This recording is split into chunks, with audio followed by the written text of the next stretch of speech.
A blessed Wednesday to us. One very particular perspective that we would somehow be able to take a look into this, in today's Mass, is the very perspective of the first reading, which is actually a vocation story, a prophet's vocation story. And here we're talking about the prophet Jeremiah. And here he is actually being called at a young age. But then one significant connection that the responsorial psalm is also telling us is, the psalmist says, "From the womb you have already been my strength." Now this is a very appropriate way of reflecting our own vocation as Christians.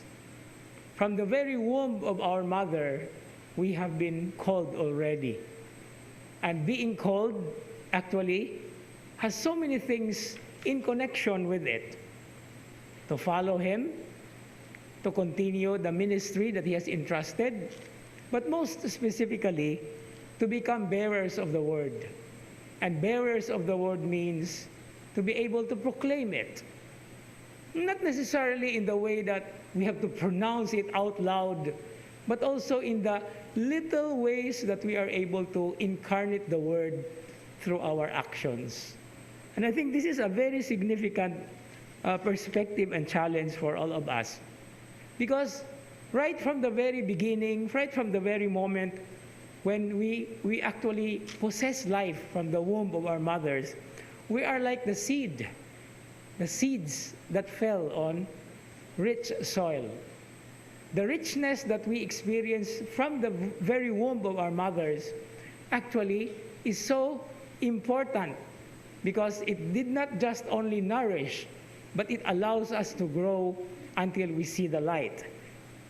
And when we see the light, or when we are born, we are already experiencing the light that has been with us and that has been guiding us and still is guiding us even until now, despite the darkness and the many different troubles or whatever is happening in our world. We only have to be able to find a time and a place or a little nook for that light to be experienced, to savor how the Lord has been touching us.